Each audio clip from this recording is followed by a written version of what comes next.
사회에 보면 좋은 일도 많고 안 좋은 일도 많고 참 가슴을 쥐어짜는 아픔의 일들이 많이 나타납니다. 요즘 우리의 마음을 아프게 하는, 아마 최근에 TV에도 나왔습니다마는 실종된 딸을 찾기 위해서 전국을 돌아다녔던 부모의 마음을 우리가 보았습니다. 일찍이 어머니는 딸을 찾으면서 다니다가 결국 전단지를 품에 안고 먼저 세상을 떠났고, 그 이후에 아버지는 실종된 딸을 찾기 위해서 25년 동안 전단지를 돌리며 내 딸을 좀 찾아달라고 하다가 최근에 교통사고로 세상을 떠난 이야기. 참 우리의 가슴을 아프게 하는 그런 이야기들입니다. 세상에 이런 일이 없었으면 참 좋겠습니다.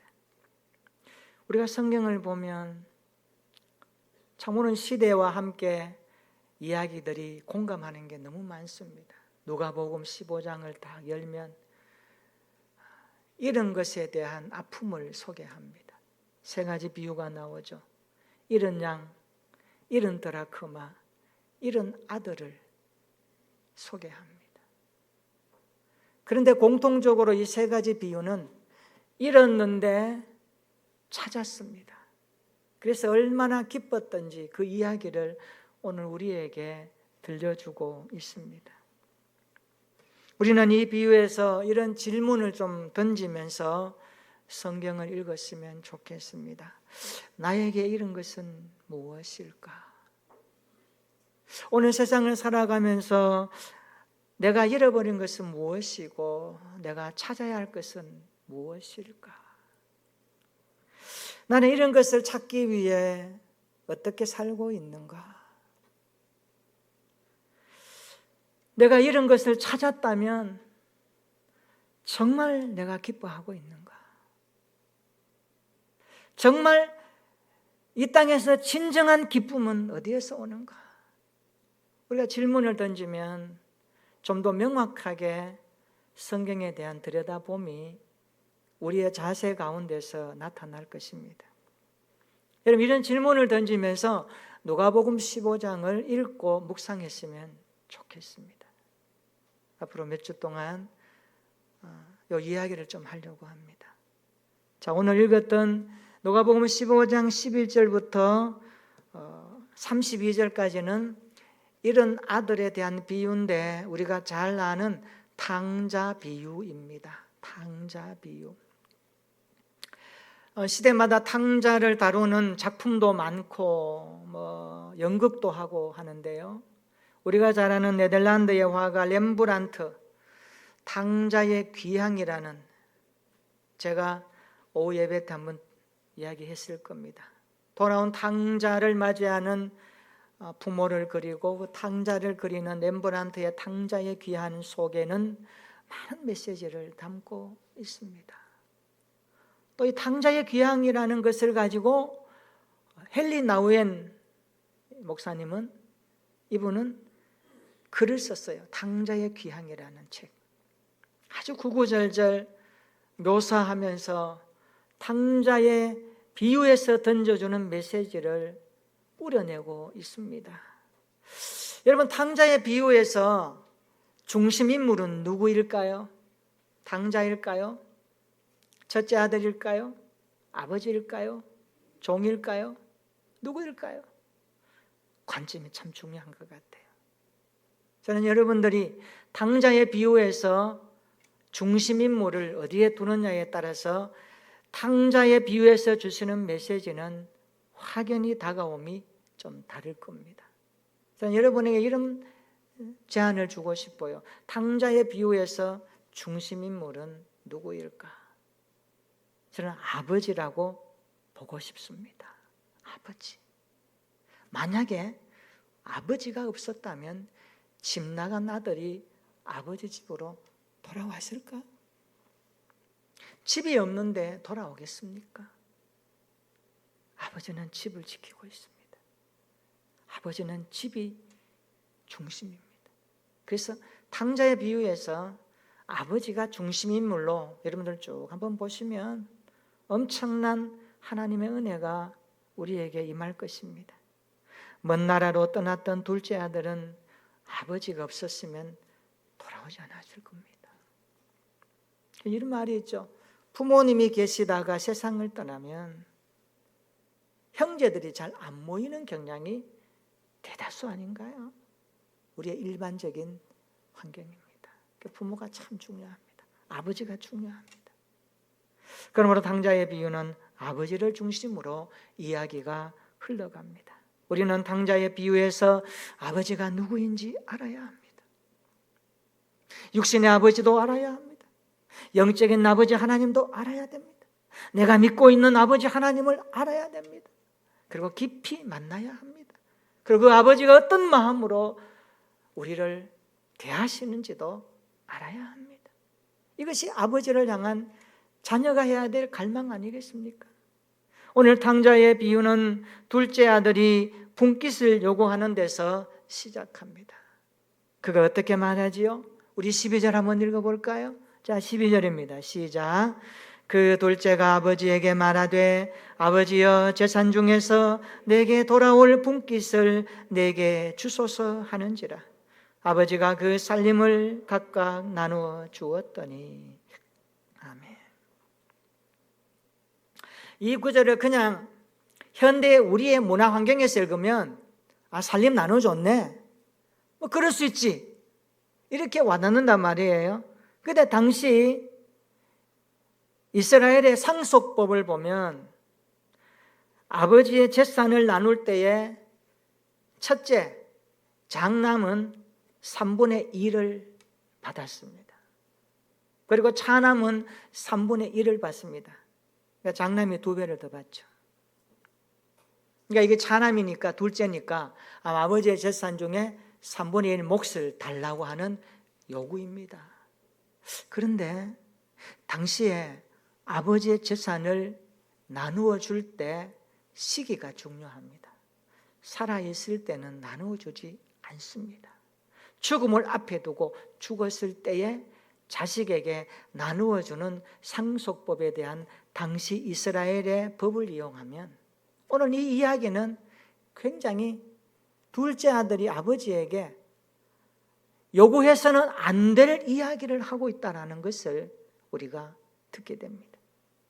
보통은 아버지가 죽기 직전이나 죽은 후에 재산을 상속받습니다. 그런데 특별한 경우가 있습니다. 이런 경우에는 재산을 주었을 때에 아버지가 그 재산을 매매하는 것에 대한 감독권이 있습니다. 왜? 자녀가 함부로 하는 거 부모가 원하지 않으니까 제동을 거는 거예요, 법적으로. 그 법까지 있는 겁니다. 그런데 둘째 아들은 아버지가 살아 있음에도 불구하고 아버지여 내 분깃을 주시옵소서 이렇게 요구한단 말이에요. 여기 살림을 아버지가 이렇게 나누어 주는 이야기를 하는데, 여러분 다시 한번 보세요. 12절 끝에 아버지가 그 살림을 각각 나누어 주었다고. 살림이라는 이 단어가 헬라어 단어로는 비오스라는 단어예요. 비오스라는 단어의 뜻이 뭐냐니까 생명, 이런 뜻입니다. 생명. 그러니까 이렇게 와닿죠. 이 살림은 아버지의 생명과 같은 것이구나. 좀 더 연결하면 아버지의 생명을 이 아들이 요구하고 있구나, 이런 이야기예요. 다시 말하면 아버지가 살아있음에도 불구하고 아버지의 산 생명을 요구하는 것처럼 들려지는 그런 뉘앙스를 가지고 있습니다. 자, 그래서 우리는 이것을 보면서 아버지의 생명을 나눠달라 하는 의미로 볼 때 둘째 아들의 마음 가운데 아버지를 향하는 그의 태도를 읽을 수가 있습니다. 아버지가 빨리 좀 돌아가시면 좋겠다, 이런 생각들이 그 속에 있지는 않을까 하는 생각입니다. 둘째 아들은 살아있는 아버지가 불편했던 것을 체크할 수 있습니다. 빨리 아버지가 돌아가셔야 저 재산을 내가 받는데 돌아가지는 않고 계시니까 자기가 이제 뭔가를 요구하는 겁니다.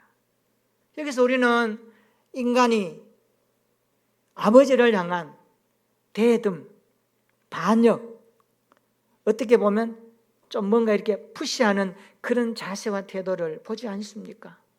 인간이요, 반역이라는 단어 앞에 누구도 자유하지 않습니다. 우리 인간 한번 보십시오. 하나님께서 만드신 인간은요, 하나님을 반역했거든요. 어떻게 반역했는지 알죠? 창세기 3장에 나옵니다. 하나님을 반역했어요. 하나님과 같이 된다고 하는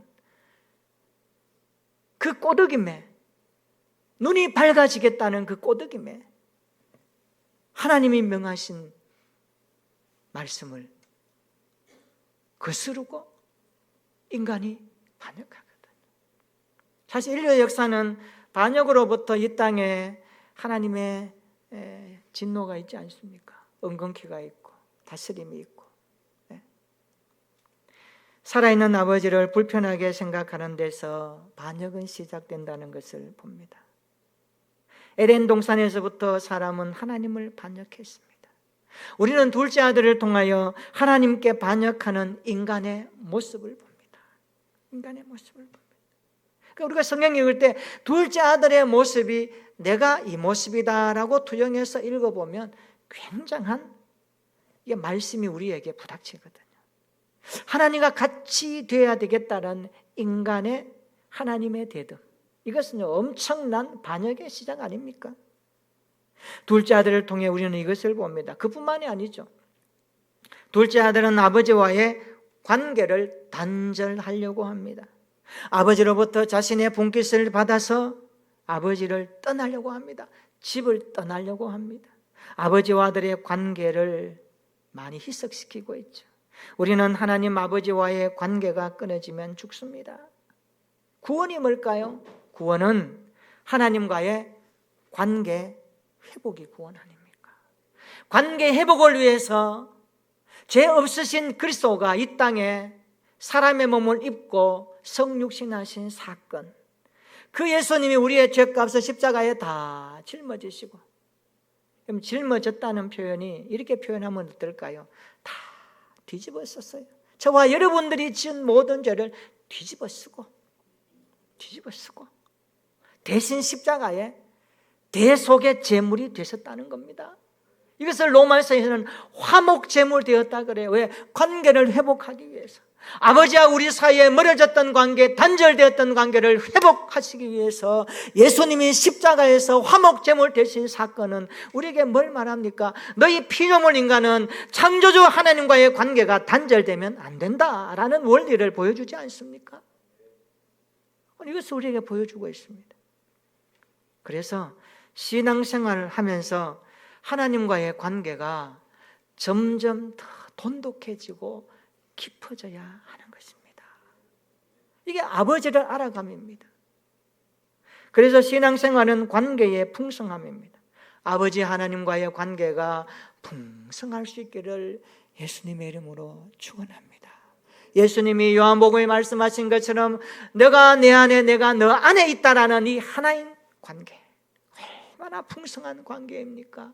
내 생각 아버지 하시고 아버지 뜻 내가 알아요. 주님이 그렇게 사셨거든요. 우리도 주님을 모셨다면 우리도 아버지의 뜻을 품고 살아가야 하고 내 생각이 아버지 생각과 동일할 정도로 아버지와의 풍성한 관계가 있어졌으면 좋겠습니다.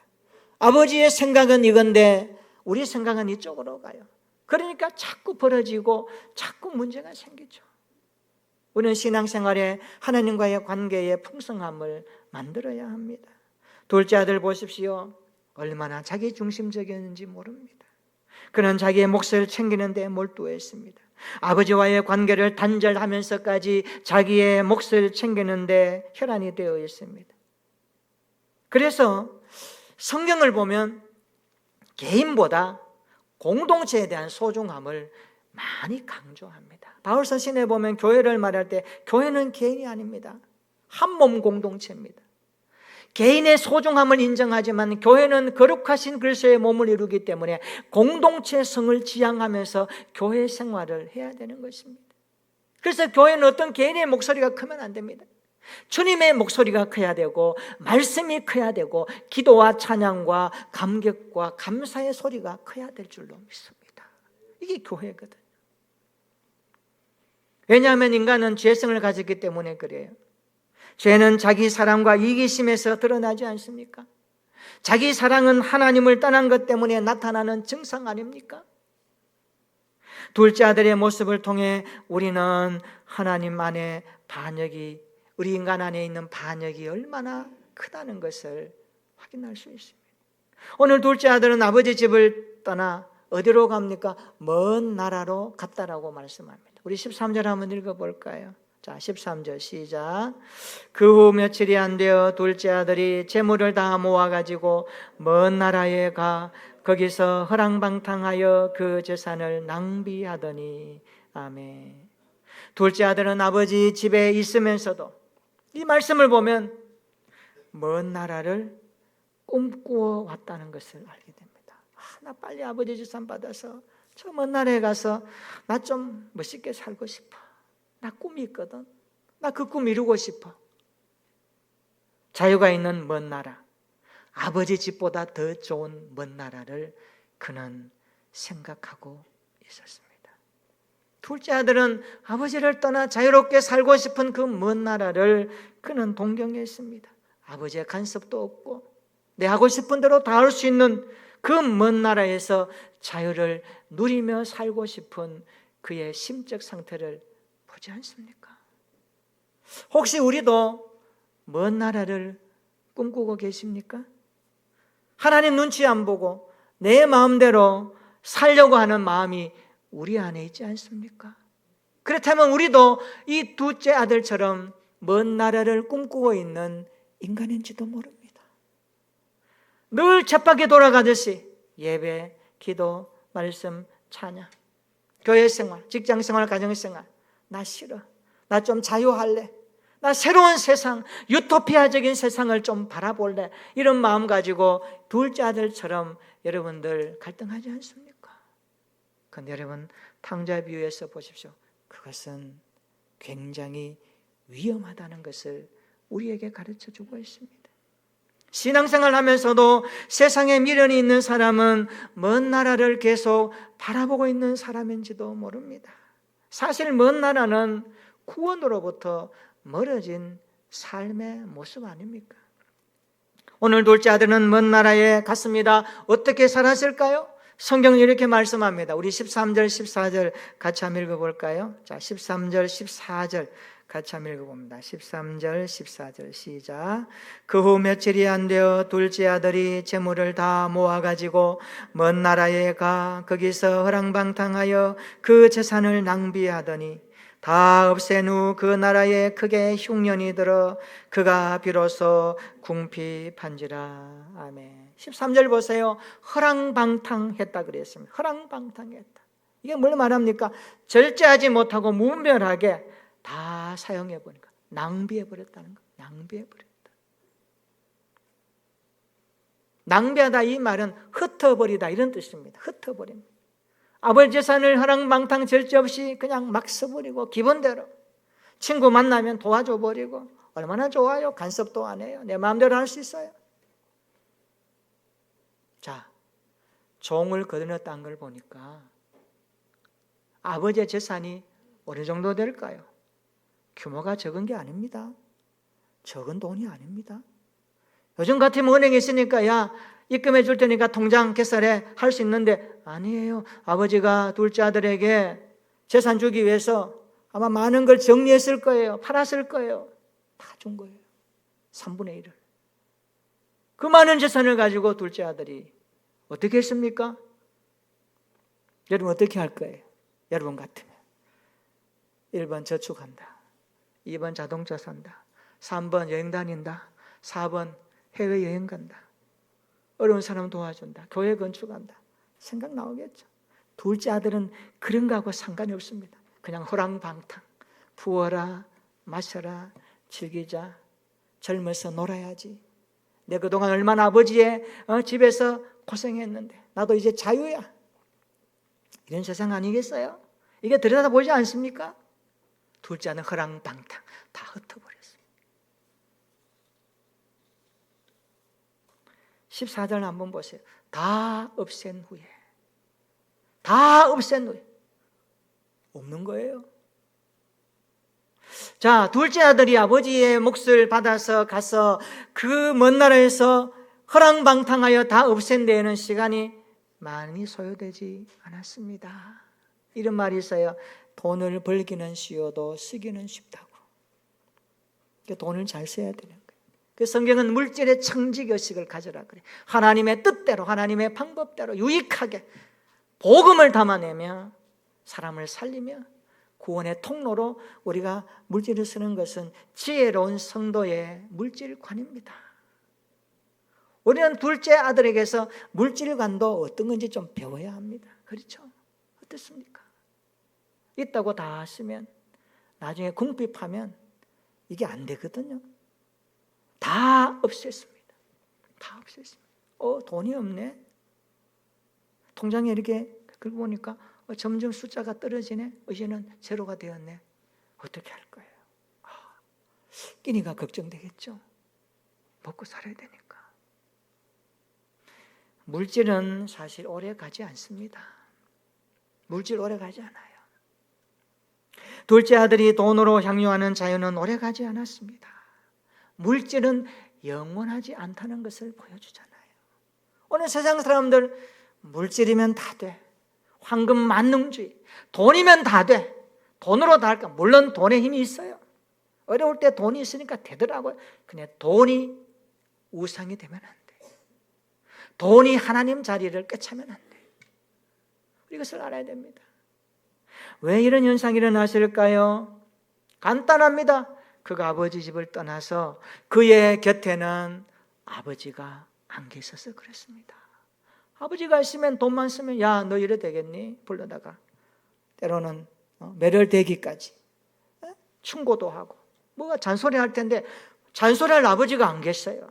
집을 떠났으니까 얼마나 자유합니까? 그러니까 내 마음대로 우리 알아야 됩니다. 신앙생활의 홀로서기는 여러분 어느 곳에 무엇을 하든지 그분이 안 보이든지 보이든지 여러분 홀로 서 있는 그 자리가 여러분의 신앙의 됨됨이에요. 우리 하나님 앞에서 사는 거잖아요. 그때가 우리의 진면목이에요. 교회 오면 우리가 예배 드릴 때 같이 보니까 서로 인사하고 하지만 여러분 혼자 있을 때 여러분의 모습이 진정 신앙의 모습을 지키고 있습니까? 이 둘째 아들은 아버지가 없으니까 이게 끊어진 연줄처럼 바람에 날리는 거예요. 항방탕 다 탕진해버리고. 이유는 그겁니다. 아버지가 안 계시니까. 여러분 곁에서 여러분을 잔소리하고 교회에서 오면 목사님을 통해서 하나님의 말씀이 또 귀에 따갑도록 때로는 부담되도록 여러분에게 외침이 될 때 그것이 여러분을 살리는 하나님의 사랑임을 받아들이시면 여러분이 사는 겁니다. 그거 귀찮은데 또 잔소리야. 내가 다 알고 있다고. 알고 있으면 뭐합니까? 안 되는데. 여러분 아는 거하고 신앙생활 순종하는 거는 달라요. 아는 만큼 순종하셔야 되는 겁니다. 그건 잘 안 되거든. 그래서 또 반복하는 거예요. 왜? 될 때까지. 이게 훈련이거든요. 오늘 둘째 아들은 아버지 집을 떠나서 그를 잡아주는 아버지의 간섭이 없으니 인생이 이렇게 되는 겁니다. 그래서 피조물인 인간은 언제나 창조주 하나님의 돌봄이 필요합니다. 믿으시기를 축원합니다. 하나님의 돌봄이 없으면 우리 인생은요 곤두박질하게 되어 있습니다. 이것을 뭐라고 합니까? 조직신학적으로 간섭한다 그래요. 간섭한다. 하나님이 여러분을 간섭할 때 그 간섭하심이 나를 사랑하시고 나를 잘되게 하기 위한 하나님의 은혜인 줄로 받아들이시기를 축원합니다. 그래야 믿음이 자라는 거예요. 하나님이 간섭하실 때 하나님 나를 또 이렇게 간섭하셔서 또 믿음을 세워가시는구나. 그걸로 봐야지 하나님 왜 자꾸 이렇게 하세요? 내가 안다니까요. 이렇게 접근하면 안 돼요. 아버지의 간섭을 싫어하면 인간은 여지없이 추락합니다. 자, 둘째 아들이 꿈꿨던 먼 나라에 어떤 일이 일어났습니까? 14절 한번 보세요. 다 없앤 후에 그 나라에 크게 흉년이 들었습니다. 크게 흉년이 들었습니다. 그가 비로소 궁핍한지라. 과거 우리나라 IMF 때 이게 뭘 말합니까? 외환의 흉년 아닙니까? 외환. 외국 돈이 없으니까 이게 무역이나 이게 거래가 안 되니까 우리나라 그때 뭐 금모으기 하고 어리를 졸라면 얼마나 힘들었습니까? 외환 위기.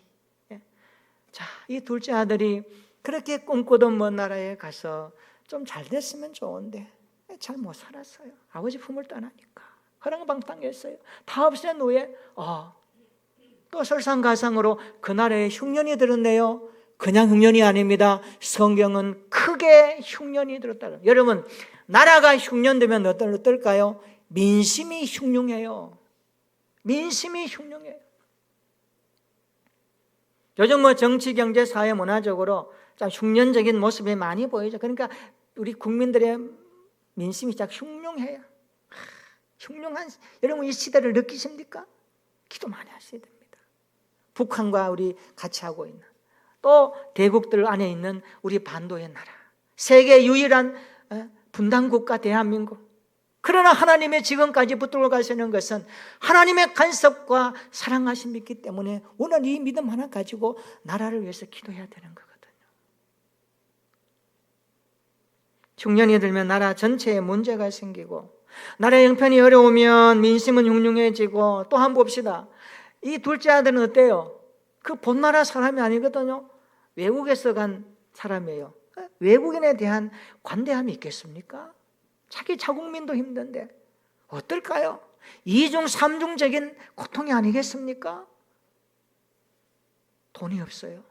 다 떨어졌어요. 그날에 흉년이 들었어요. 도움을 요청해도 없어요.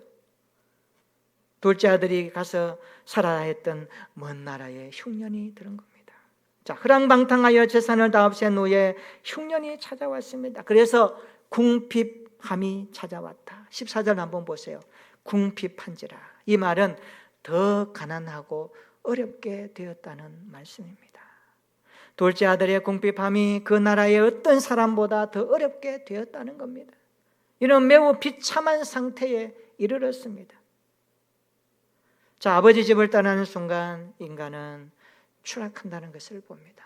자, 우리 15절 16절 한번 읽어볼까요? 다 같이 시작.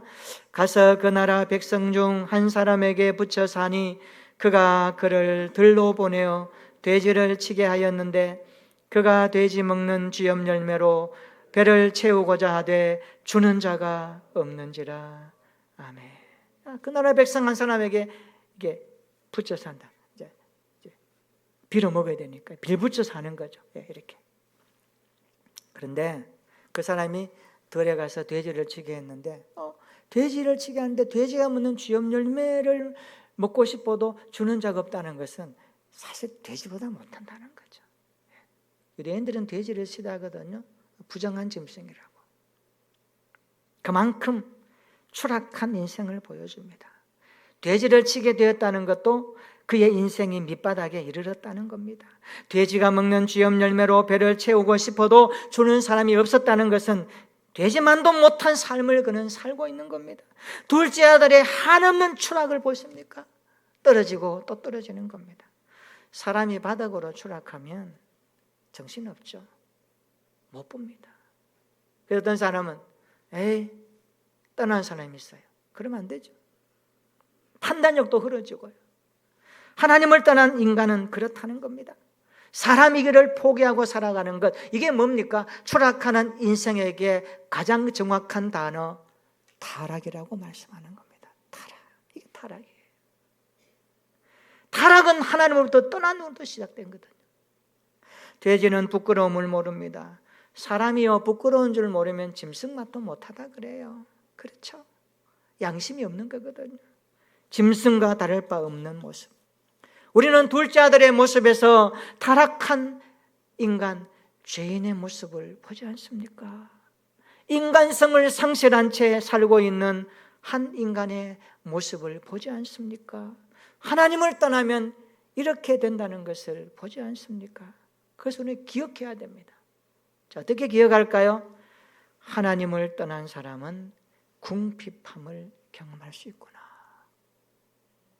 아버지의 잔소리가 아니라 나를 향한 사랑이구나라는 것을 깨달아야 하는 겁니다. 인간이 아버지를 떠나면 삶의 흉년과 기근이 온다는 것을 알아야 됩니다. 아버지 집을 떠나는 순간 인간은 여지없이 추락한다는 것을 알아야 됩니다. 모든 것을 잃어버립니다. 여러분 주변에 여러분을 잡아줄 수 있는 아버지가 있나요? 육신의 아버지?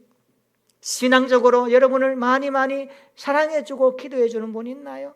참 좋은 관계입니다. 우리는 교회에서 이런 모습으로 서로를 위해서 그런 모습이 되었으면 좋겠어요. 서로 챙겨주고, 서로 기도해주고, 서로 걱정해주고, 서로 염려해주면서 아버지 역할과 같은 그런 장성한 믿음의 사람들이 많아졌으면 좋겠습니다. 육신의 아버지도 참 존경해야 되고요. 우리 영적인 아버지 하나님의 그 사랑을 이 탕자의 비유를 통하여서 많이 와닿았으면 좋겠습니다. 자, 하나님은 당신의 자녀가 추락하도록 내버려 두실까요? 집 나가서 이렇게 궁핍하고 고통당하는데 외면하고 계실까요? 아버지는 집 나간 탕자를 그냥 내버려 두시는 하나님일까요? 어떻게 하실까요? 우리 다음 시간에 살펴보겠습니다. 기도합니다. 우리 같이 한번 기도합니다. 하나님을 떠난 사람은 궁핍함을 경험합니다. 하나님을 떠나면 삶의 흉년, 기근이 옵니다. 이렇게 기도합시다. 하나님, 집 나간 둘째 아들의 모습에서 타락한 죄인의 모습을 봅니다. 오늘 나의 모습으로 투영되게 하옵소서. 아버지 하나님께 반역했던 나의 모습을 보게 하옵시고, 신앙생활하면서 아버지의 간섭을 외면했던 것을 회개합니다. 세상에 있는 먼 나라를 바라보고 있다면 돌이키겠습니다. 하나님을 떠나면 궁핍함이 온다는 것을 알게 하시고, 아버지 집을 떠나는 순간 인간은 한없이 추락한다는 것을 깨닫게 하셔서 우리의 마음이 아버지 집을 떠나지 않고 살아가는 매일매일 순간 되기를 기도합시다. 이번 순간에도, 이번 한 주간도 날마다 성령께서 우리를 간섭하여 주시고 우리의 생각 가운데, 우리의 일터 가운데 동행하셔서 주님과 함께하는 삶이 되기를 우리 간절히 기도하겠습니다. 전능하신 하나님 아버지,